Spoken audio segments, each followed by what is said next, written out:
안녕하십니까, 박세종 목사입니다. 2020년 9월 9일 수요일 예배에 또 말씀을 듣는 시간이 되었습니다. 네, 오늘부터는 또 세 번에 걸쳐서 참된 예배에 대한 의미를 함께 살펴보고자 합니다. 지난 주일 시간에 말씀드렸다시피 지금처럼 예배에 관하여 이렇게 많이 논의된 적이 있었나 할 정도로 예배를 어떻게 드려야 하는 것이 참된 예배인지 참 많이 논란이 되고 있는데, 또 다행히도 우리 교회 성도님들은 그 예배를 정말 또 온라인 예배이든 오프라인 예배이든 잘 드려주고 계심에 대하여 감사를 드리고 있습니다. 하지만 이번 기회에 저는 예배의 참된 본질과 의미, 또 역사, 그리고 어원적 정의, 그리고 초대교회로부터 중세, 근대, 현대, 지금에 이르기까지 어떻게 예배가 진행되어져 왔고 발전되어 왔는지 한번 의미를 여러분들에게 소개를 해드리고자 합니다. 그래서 세 번에 걸쳐서 예배에 대해서 다시 한번 더 생각해 볼 텐데요. 이번 기회로 인하여 여러분들의 예배를 반드시 어떻게 드리는 것이 올바른 것인지 잘 숙지하시고 깨달으셔서 여러분들은 어떤 형태로든 예배를 드린다 할지라도 그 진정성과 의미를 잃지 않고 하나님 앞에 온전하게 예배를 드려질 수 있기를 간절히 소망합니다. 세 번에 걸쳐서 이루어질 예배를 잠깐 안내해 드리겠습니다. 참된 예배와 관련된 강의 시리즈를 세 번에 걸쳐서 말씀을 나누겠는데요. 그 첫 번째 시간, 오늘 9월 9일 수요일은 예배의 어원과 성경 속에 나타난 예배의 방식을 말씀드리겠고요. 그리고 두 번째, 초대교회에서는 어떻게 예배를 드렸고 초대교인들은 예배 가운데 어떤 신앙 안에서 경험을 했는지 대해서 한번 살펴보겠습니다. 그리고 다음 주 두 번째 시간에는 9월 16일입니다. 중세 교회와 근대 시대에서는 어떻게 예배를 드렸고 현대 교회에서는 어떻게 예배를 다양하게 드리게 되었는지의 그 상황을 살펴보겠습니다. 그 방식을 알아보겠습니다.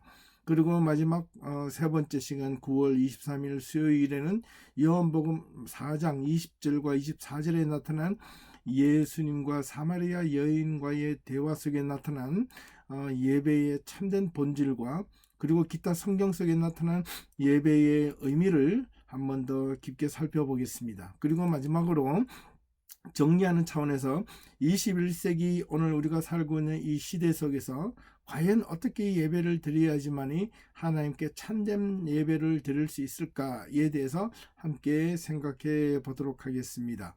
오늘은 그 첫 번째 시간으로 우리가 먼저 말씀을 읽겠는데요. 로마서 12장 1절에서 3절까지 있는 내용입니다. 이 말씀을 제가 또 읽겠습니다. 여러분들 함께 잘 들어주시거나 눈으로 따라 읽어주시면 감사하겠습니다. 로마서 12장 1절에서 3절까지 있는 말씀입니다. 그러므로 형제들아, 내가 모든 하나님의 자비하심으로 너희를 권하노니 너희 몸을 하나님이 기뻐하시는 거룩한 산 제물로 드리라. 이는 너희가 드릴 영적 예배니라. 너희는 이 세대를 본받지 말고 오직 마음을 새롭게 함으로 변화를 받아 하나님이 선하시고 기뻐하시고 온전하신 뜻이 무엇인지 분별하도록 하라. 내게 주신 은혜로 말미암아 너희 각 사람에게 말하노니 마땅히 생각할 그 이상의 생각을 품지 말고 오직 하나님께서 각 사람에게 나누어 주신 믿음의 분량대로 지혜롭게 생각하라. 이렇게 오늘 이 말씀을 중심으로 살펴보겠는데요. 오늘 이 특별히 첫 번째 시간과 다음 두 번째 시간에는 본문에 있는 내용을 가지고 설명을 구체적으로 하진 않겠습니다. 간단하게 먼저 다음에 기회가 있으면 이 말씀을 구체적으로 살펴볼 기회가 있을 겁니다. 하지만 간단하게 1절을 먼저 잠깐 보시면 너희 몸을 하나님이 기뻐하시는 거룩한 산 제물로 드리라 라는 이 말씀과 이는 너희가 드릴 영적 예배니라. 너희 몸을 하나님이 기뻐하시는 거룩한 산 제물로 드리라. 이게 예배입니다. 우리가 예배 드릴 때 우리 몸과 마음을 합쳐서 하나님 앞에 온전하게 올려드리는 거죠. 이것이 너희가 드릴 영적 예배니라. 이게 spiritual worship이라고 영어로 성경에는 번역했는데 헬라 원어에 보면 영적인 spiritual worship이 아니라 relational worship 또는 그 합리적 예배, 합당한 예배라는 겁니다. 우리가 몸이 살아있는 그 정신과 온 마음과 정성을 합하여 영과 진리로 하나님 앞에 거룩한 산제물로 예배를 드리는 것이 영적 예배니라. 여기서는 제물이란 말을 썼죠. 우리가 하나님 앞에 제물로 드리는 겁니다. 제물에는 제사가 들어가 있죠. 오늘 그 의미를 한번 살펴보도록 하겠습니다. 예.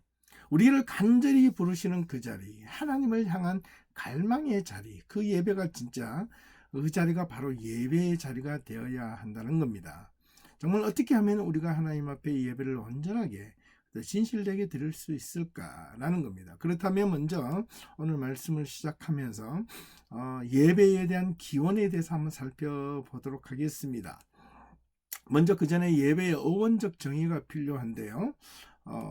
참 중요합니다. 잘 들어보시면 좋겠습니다. 예배라는 말은 한문으로 예절 예자와 절할 배자입니다. 또 이 말을 조금 더 구체적으로 살펴보면 한문으로 예절 예자는 보일 시자와 굽 높을 그릇 예자를 합쳐서 예절 예자라고 설명을 해 놓았습니다. 그리고 배라는 것은 손수, 이 손과 이 손을 두 가지를 이렇게 포개해 놓은 것을 배라고 이야기를 하는 겁니다. 자, 그렇다면 영어에서는 이 worship은 word plus service라는 이 단어가 합성되어져 이루어졌다고 합니다. word는 하나님의 말씀이 선포되는 그 자리, 그렇다면 service는 바로 우리가 하나님께 드려지는 헌신하는 그 자리가 바로 예배의 자리라는 뜻입니다. 자, 예배를 다른 말로 표현하면 제사입니다. 제사. 그렇죠? 제사를 드리는 거죠. 그렇다면 이 제사라는 것은 제사 제자와 맡을 사자라는 이 한문어인데요. 특별히 이 제자는 어떻게 고기 육자, 또 우자, 고기 위에 볼시자 위에 고기가 두 개가 입니다. 이것은 생고기입니다. 살아있는 고기. 이 육신인이죠. 그 다음에 보일시자라는 이 단어 속에서는 또한 제사의 제기를 상징하기도 합니다. 여러분들 그 옛날에 제사 드릴 때 제사상 위에 제기라는 거 아시죠? 그릇 그 음식을 올려놓는 그 밑에 제기, 그 제기가 바로 보일시자 이 그런 뜻이라는 겁니다. 상과 제기를 상징하기도 합니다. 그 제기 위에 고기를 올려놓는 것을 제라고 이야기합니다. 그 다음에 특별히 이 제는 예배라는 말과 유사합니다. 그래서 이 사자는 맡을 사자인데요. 임금후를 뒤집어 놓은 모양입니다. 이게 어떤 역할을 맡은 겁니다. 예배를 맡은 것, 제사라는 거죠. 네. 이게 예배의 한글과 영어적 의미입니다. 자, 그렇다면 예배를 헬라어로, 성경에 나오는 헬라어는 프로스퀴네오라는 말인데요. 이 말은 프로스라는 뭐뭐를 향해라는 전치사와 그다음 퀴온이라고 하는 이 원래는 명사로 개라는 뜻입니다. 이 더그 개인데 여기서 은유적 표현으로 핥다 또는 엎드려 구부리다, 절하다, 경배하다는 말로 변해서 누구를 향해서 엎드려 구부리고 절하고 예배하다는 말로 바뀌어지게 된 것입니다. 그러므로 예배는 우선적으로 하나님께 드려지는 것으로 내가 하나님 앞에 온전히 엎드려져 있는 상태를 의미합니다. 신하가 왕 앞에서 완전히 엎드려져 있는 상태에서 왕이 신하에게 어떤 명령할 때 그 왕명을 듣듯이 말입니다. 여기에는 그 신하의 어떠한 요구나 토를 달지 못하고 일방적으로 왕의 명령을 들어야만 하는 그 자리입니다. 무조건 준행해야만 하는 그 자리, 그 자리가 바로 이 예배라는 말과 사실은 의미가 상통합니다. 자, 그렇다면 그래서 이 예배는 내가 듣고 싶은 말을 듣거나 사실 하고 싶은 말을 하는 자리가 아니라 하나님께서 하시고자 하시는 말씀을 먼저 듣는 자리라는 의식을 가져야 한다는 겁니다. 또한 내가 하나님 앞에 제물을 드리는 것이 포함되는데 이는 헌신과 봉사 그리고 섬김의 일종입니다. 무엇보다도 왜 하나님께 내가 또한 제물을 바쳐야 하는가입니다. 하나님이 그것을 드시기 위해서? 아니죠. 하나님의 영이시니 하나님의 어떤 물질을 드시고 싶은 것도 아닙니다. 예, 뭐 음식을 먹고 싶어도 먹고 싶은 게 아니라는 겁니다. 아닙니다. 그럼 왜 제물을 바치라고 하셨는가라는 겁니다.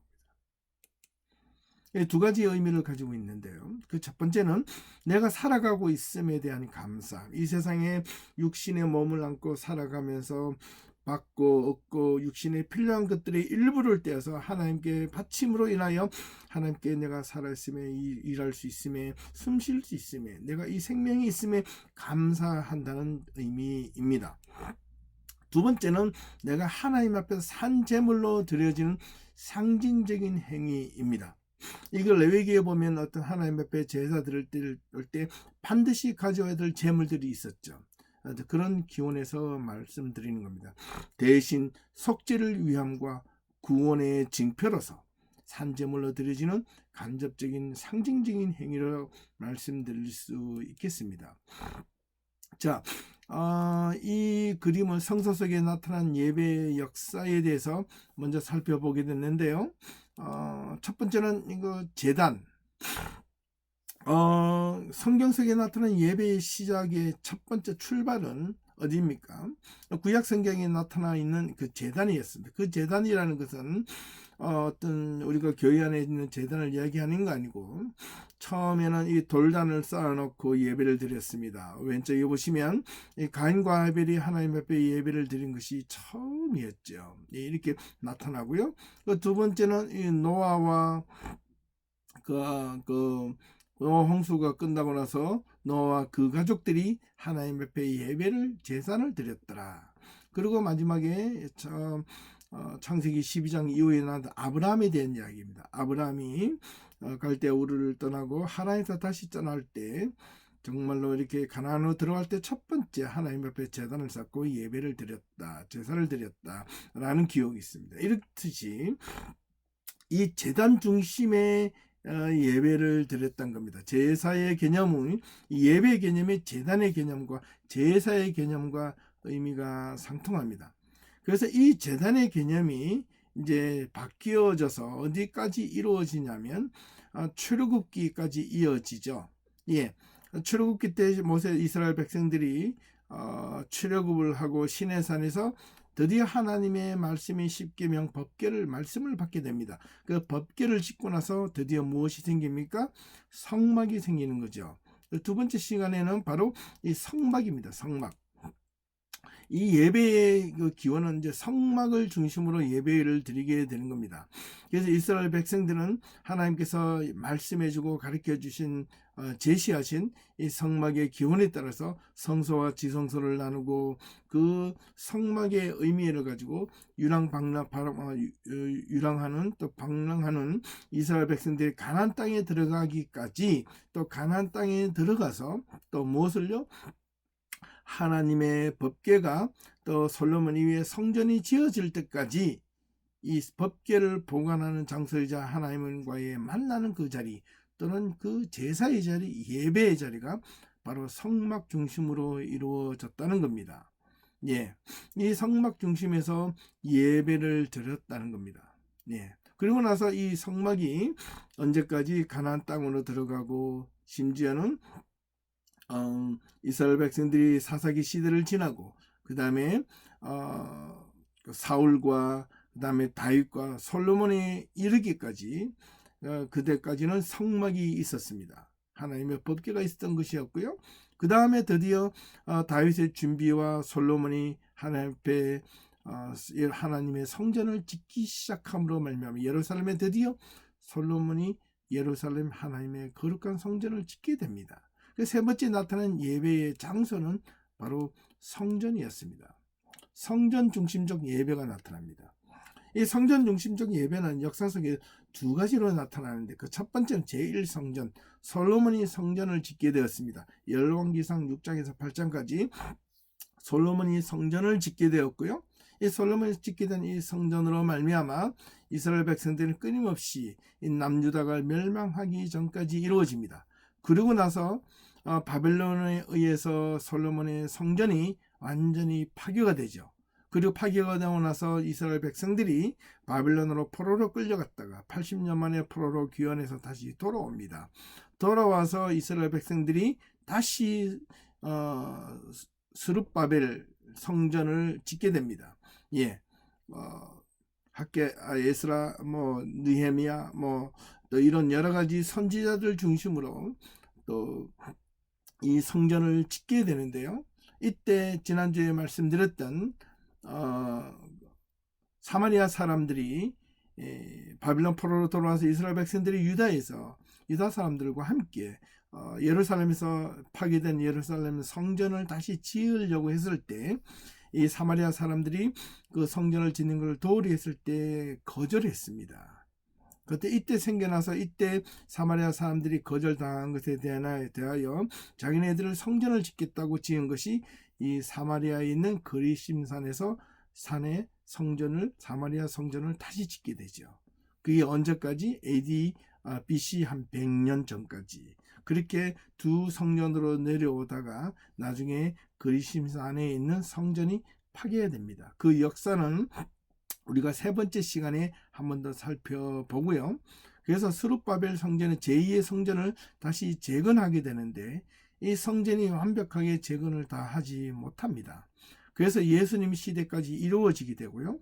헤롯 왕 시대에 헤롯이 이 스룹바벨 성전에 다 못다 지은 성전을 증축을 합니다. 제2성전을 정수해서 엄청나게 크게 새롭게 짓습니다. 그러나 이 성전도 완성을 지을까요? 못 지을까요? 못 짓습니다. 그리고 나서 AD 70년경에 로마 군인들이 이 예루살렘 성전을 완전히 파괴해 버리죠. 그리고 나서 지금까지 이루어진 겁니다. 이 성전의 역사가 예수님이 당시에는 헤롯 성전을 지은 그 당시였습니다.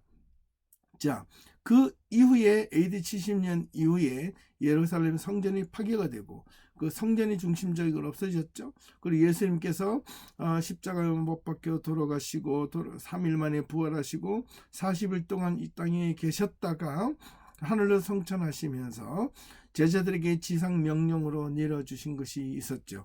교회를 세우라고. 그래서 네 번째로 나타난 이 예배의 중심은 바로 이 성도들 중심, 바로 이 교회라는 개념이 처음으로 나타납니다.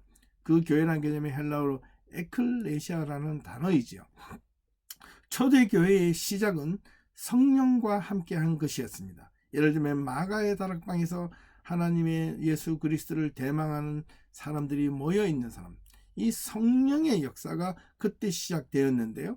바로 이 성령의 역사가 교회의 출발이자 초대교회의 예배의 또한 새로운 출발이기도 하였습니다. 교회는 바로 건물이 아니라 사람입니다.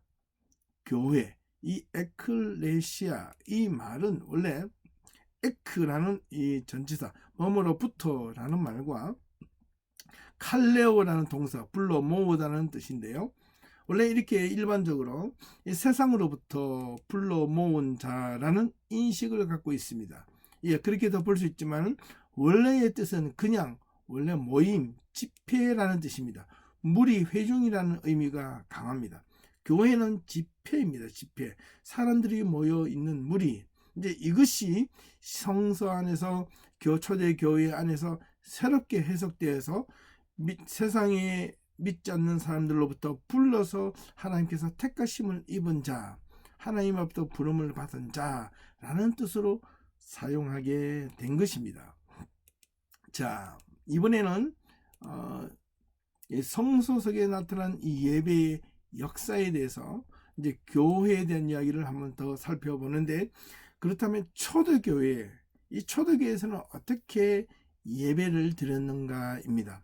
이 초대교회의 예배의 근간을 잘 살펴보시면 오늘 우리가 예배를 한번 비교해 보시면 참 좋겠습니다. 먼저 초대교회 예배는 일정한 형식과 자유가 이게 뒤섞여져 있었습니다. 자유롭게 예배가 있었고요. 그 다음 형식도 일정하게 어느 정도는 갖추어져 있었다는 겁니다.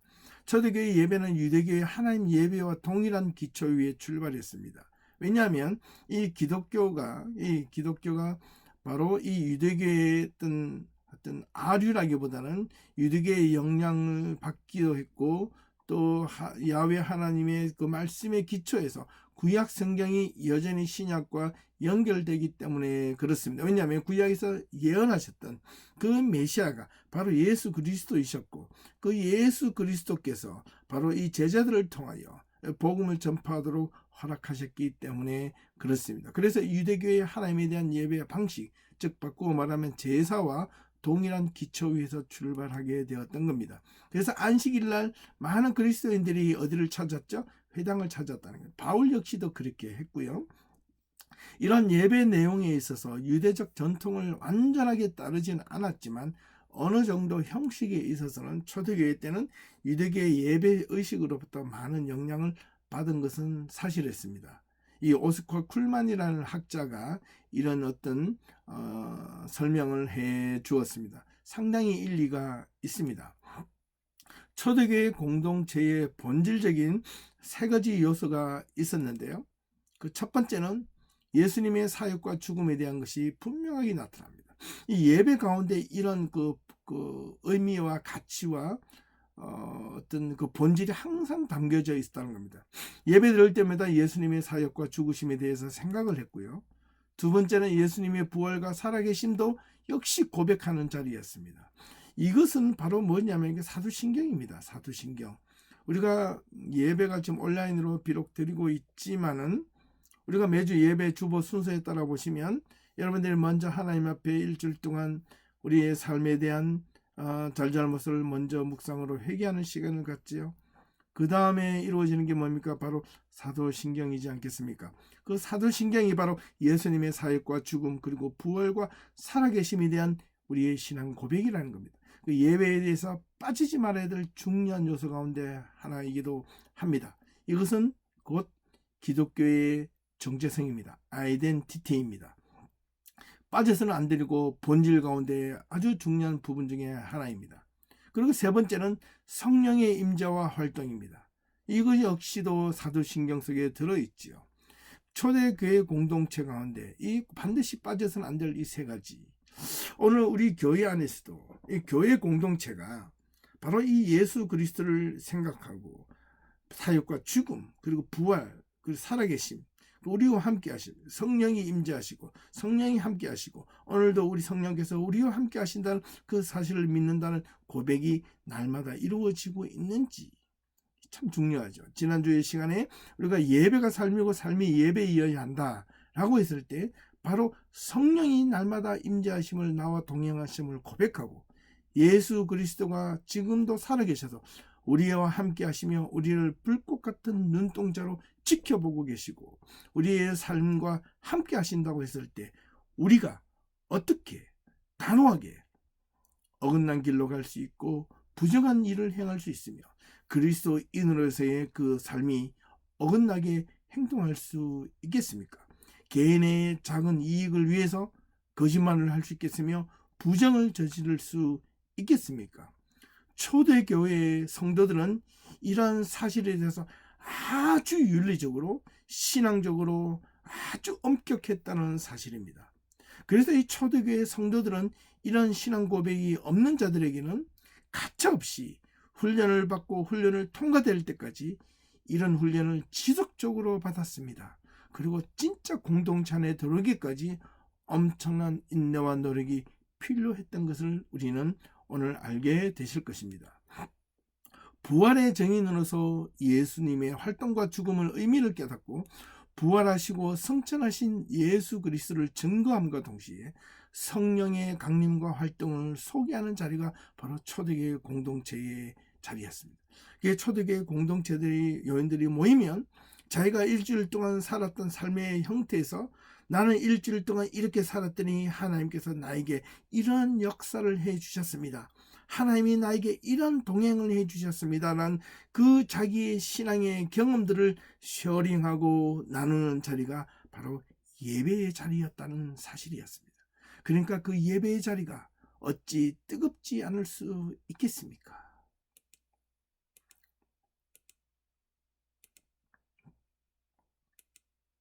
초대교회에서는 예수님의 이후 AD 313년까지의 그 내용을 살펴보면 초대교회는 늘 핍박 속에 있었기 때문에 사실은 예배를 마음 놓고 드리지 못했습니다.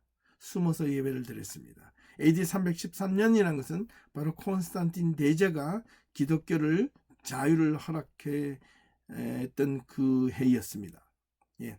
하지만 콘스탄틴 황제가 기독교인의 신앙 자유를 선포하고 380년 테오도시우스가 자신의 병이 낫게 된 이후 기독교를 완전히 로마 제국의 국교로 선포하기까지 로마는 기독교인들을 수없이 죽이고 박해하고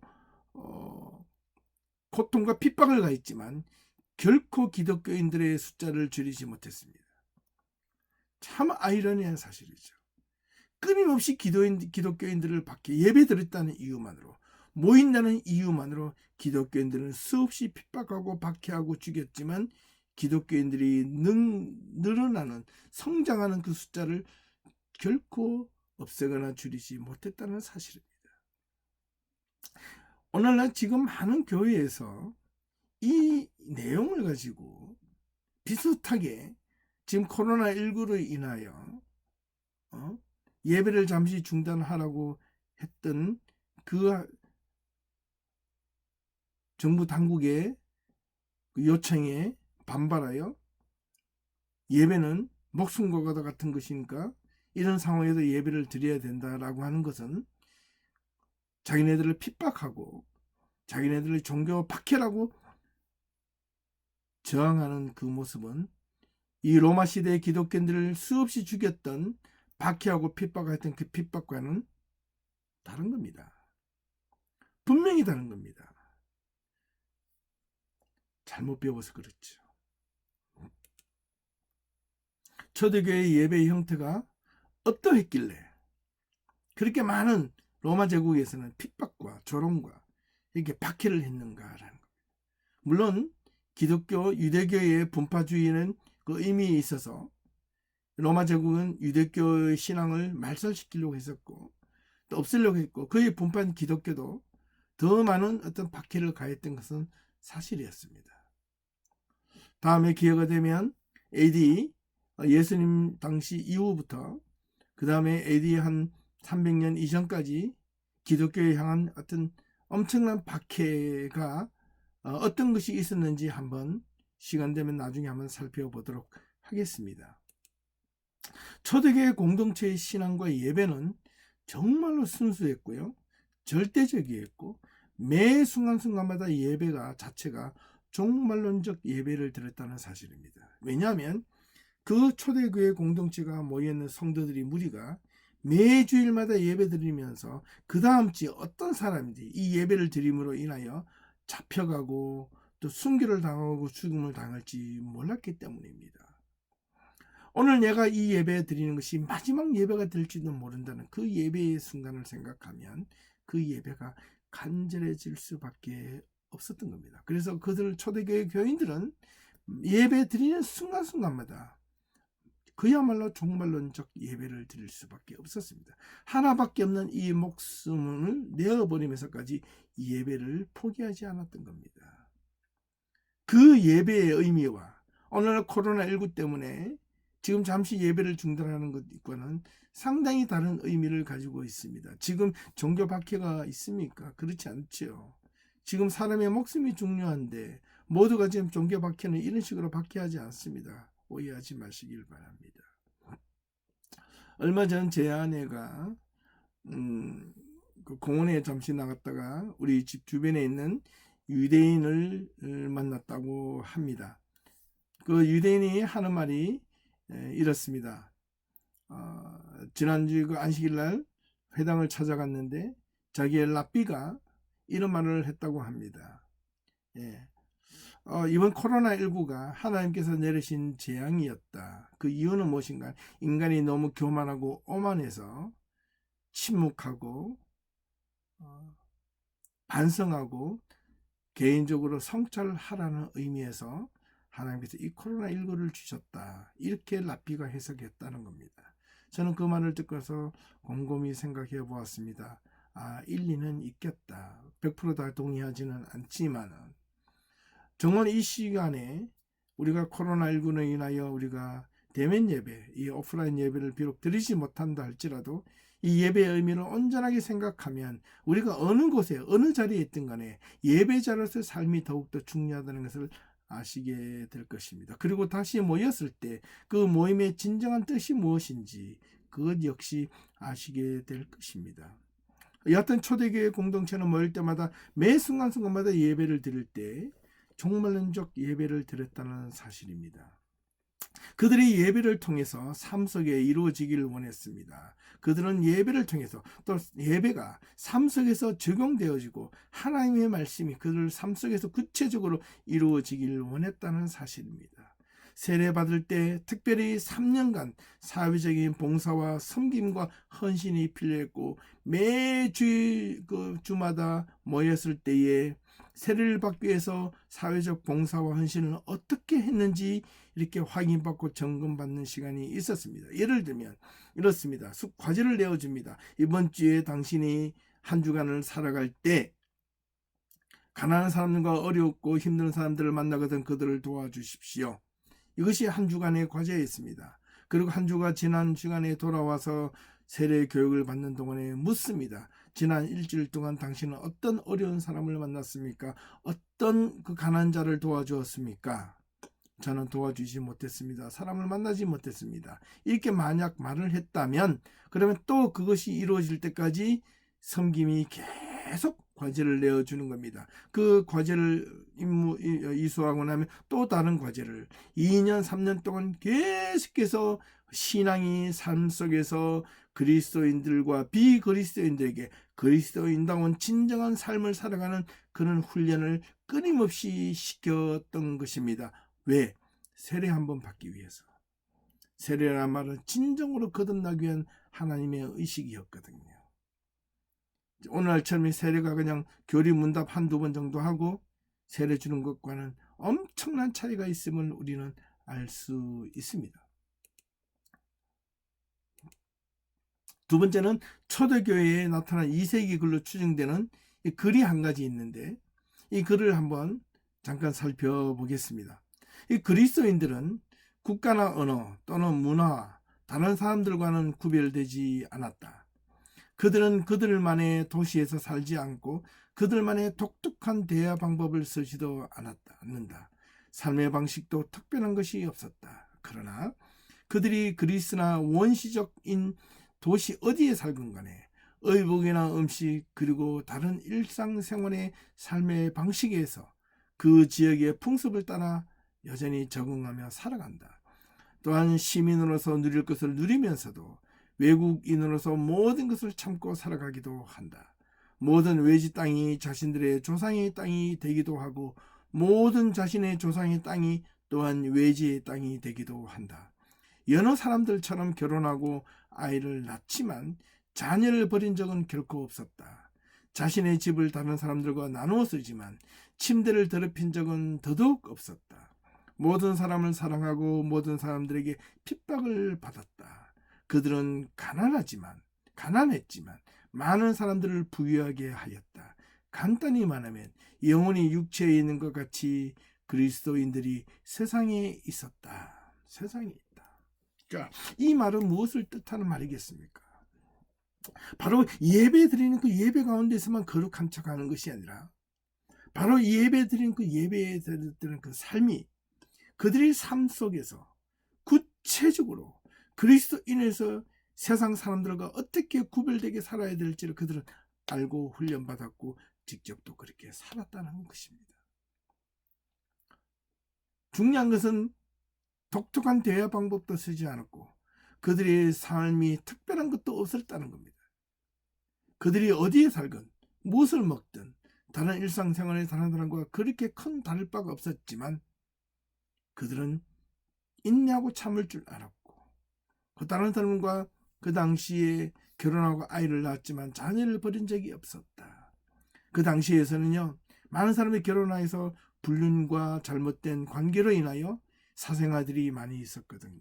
그래서 아이를 헌신짝처럼 많이 내버렸습니다. 그러나 결코 그리스도인들은 그런 짓을 한 적이 없었고, 힘들고 어렸을 때 자기 집을 쉐어하고 공유하고 나누었지만 침대를 더럽힌 적은 없었다. 사람들 간에 잘못된 이성적인 관계가 없었다는 것입니다. 불륜이 없었다는 겁니다. 모든 사람들을 진정으로 사랑하고, 모든 사람이 핍박을 받았지만 그들은 끝까지 견디고 잘 참아냈다는 것입니다. 죽음에 들어가도 이렇게 했다는 겁니다. 사자굴에 들어갈 때, 창에 찔려 죽을 때, 십자가 못 박혀 죽을 때 그들은 죽으면서까지, 죽음의 길로 들어가면서까지 웃으면서 이렇게 환영을 했다는 겁니다. 안녕, 안녕. 천국에서 다시 만나요. 지금 나는 육신의 몸으로 먼저 가지만 천국에 가서 기다릴게요. 이렇게 기쁨으로 죽음을, 복음을 포기하지 않고 복음 때문에 죽음도 불사하며 그 죽음의 길을 웃으면서 걸어갔다는 사실입니다. 이 정도면요, 오늘 21세기 살아가는 우리 그리스도인의 신앙의 삶을 돌아보면 참 많이 반성을 해야 되겠죠.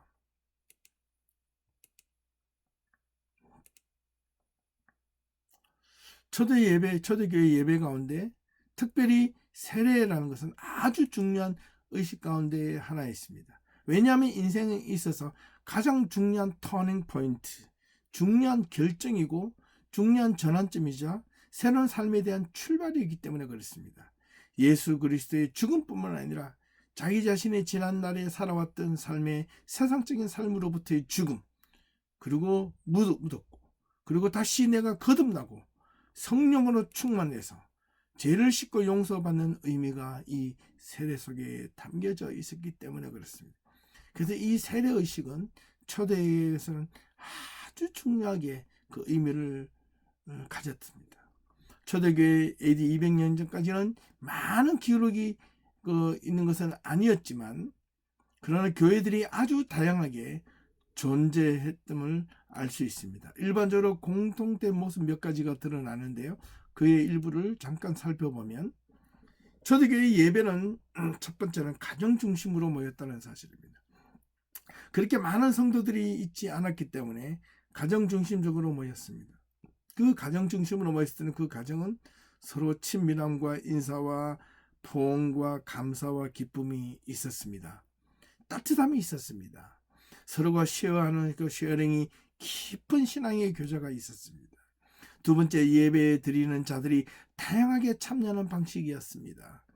어쩌면 그 가난한 자, 부한 자, 또는 그리스도 안의 공동체는 그런 계급이 높고 낮음에 상관없이 예배 중심으로 가정에 모였을 때는 그것이 주인이든 노예이든 상관없이 모였다는 사실입니다. 이 얼마나 예배 가운데서 하나된 모함으로 모였는지 모릅니다.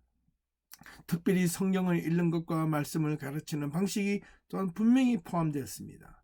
특별히 초대교회에서는 예수님의 사도, 예수님의 직접 제자들이 예배 가운데 참여해서 하나님의 말씀을 가르쳤습니다. 자기가 듣고 예수님의 삶을 듣고 배웠던 것을 이렇게 증명했고 이렇게 증언하였습니다. 그리고 이어서 성경이 기록되고 난데 그 성경들이 지금 우리가 갖고 있는 성경책이 있는 것이 아니었고 쪽복음으로 이렇게 돌아다녔던 것입니다. 그 쪽복음을 가지고 성경을 읽고 그 성경에 대한 의미를 반복하고 생각하고 묵상하고 그 의미에 대해서 또 예수님의 제자들에게 배웠던 그 의미들을, 들었던 이야기들을 다시 리마인드하고 반복하고 가르쳤던 것입니다. 그 내용의 핵심은 예수 그리스도의 사역과 죽음, 그리고 부활과 현재 동행하심, 그리고 성령이 함께 하심, 그리고 우리가 이 땅에서 어떻게 그리스도인으로서 살아가야 될지에 대한 설명을 분명하게 말씀으로 가르쳤다는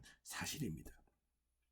기도를 할 때는요, 또한 한 사람이 대표 기도가 아니라 많은 사람들이 기도하고 싶을 때마다 돌아가면서 끊임없이 계속 기도하는 시간을 가졌다고 합니다.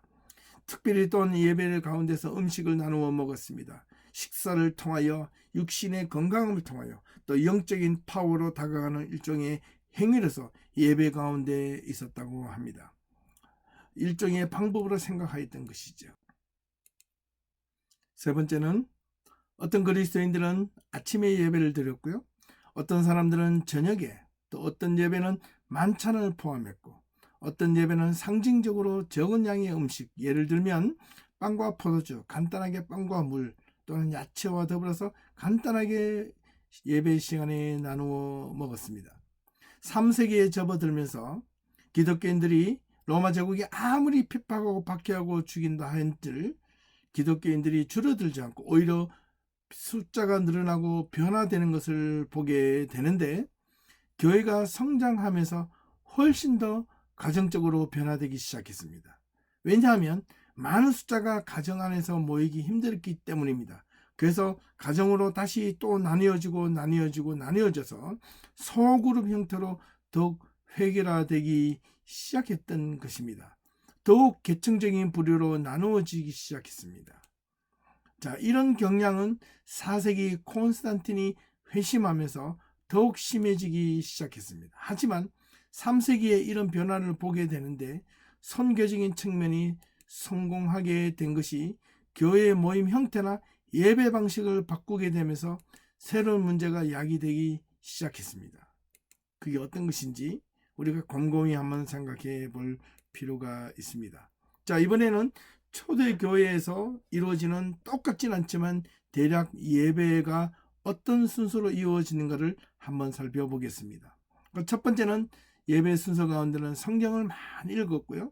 하지만 성경을 읽을 수 있는 사람이 그 모임 가운데 겨우 10% 정도만 성경을 읽을 능력이 있었기 때문에 신약과 구약을 읽었으나 복음서 중심으로 읽게 되었습니다. 하지만 글을 읽지 못하는 사람들은 그 들은 성경들을 자주 외우려고 노력했다는 것입니다. 두 번째는 설교가 있었고요. 그 설교 내용 가운데는 어떻게 살아야 하는가에 대한 중심으로 설교를 했습니다. 더불어서 아까 말씀드렸던 예수 그리스도의 사역과 죽음, 부활과 현재 살아계심, 그리고 성령의 역사와 현존, 동행, 이 모든 그리스도인의 삶을 어떻게 살아야 될지 그 내용을 중심으로 설교했다는 것입니다. 그리고 성찬이 계속 있었고요. 세 가지 방식으로 진행이 되었습니다. 첫 번째, 기도를 통해서 일어서서 손을 들고 하나님의 능력을 바라며 병자와 핍박과 박해받는 자들을 위하여 기도했는 순서를 먼저 가졌다고 합니다. 두 번째는 그들의 손에 무기가 없었습니다.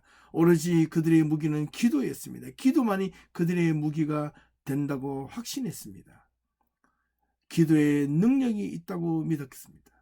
기도를 통하여 악을 대항하는 싸움에서 힘을 주신다고 믿었습니다. 그래서 그 기도의 힘이 놀랍게도 이루어졌던 것입니다. 두 번째는 서로의 입맞춤. 그래서 정말 서로의 그리스도 안에서 입맞춤을 했는데 그 입맞춤은 기도로 마무리하였습니다. 성령님의 임재를 축하하는 자리였습니다. 교회 내 화해의 모습을 가지게 되었습니다. 서로 화해하는 그 상징적 의미로 입맞춤을 했습니다. 계층을 초월하는 새로운 공동체임을 서로 확인하는 자리였습니다. 그리고 원형 경기장에서 죽어가는 여인이 함께 죽는 다른 그리스도인들에게 입맞춤을 하는 것은 이 예배 때 행한 것을 기억한 것이라고 합니다. 세 번째는 또한 그 성찬이었습니다. 주일 예배의 절정과 예수님의 임재를 통한 변화, 그 성찬은 떡과 포도주를 떼는 것이었죠. 성찬의 참년선은 결코 피 묻은 칼에 의해 더럽혀지지 않을 것을 약속했습니다. 많은 그 그리스도인들 가운데서는 로마 군인들도 있었고요. 어떤 검투사도 있었고요. 어떤 여러 가지 자기가 직업상 칼을 들고 있어야 될 사람들이 있었는데 예수 그리스도를 믿고 성찬에 참여하는 순간부터 그가 가졌던 그 칼을 손에 놓기 시작했다는 것입니다. 대단한 변화가 아닐 수 없습니다. 성찬을 받은 사람은 살인하지 않을 것을 또한 다짐했습니다. 자기가 핍박받고 고통받고 고난받는다 할지라도 결코 내가 보복하지 않을 것이다. 그리고 마지막으로 성찬받은 사람은 순교의 피를 흘릴 것을 거부하지 않았던 사실입니다. 초대교회 예배의 순서를 보시면 바로 이 의미가 얼마나 중요한지 모릅니다. 이러한 방식으로 초대교회 성도들은 함께 모여 예배를 진행하였습니다. 오늘 이 첫 시간을 마치겠는데요.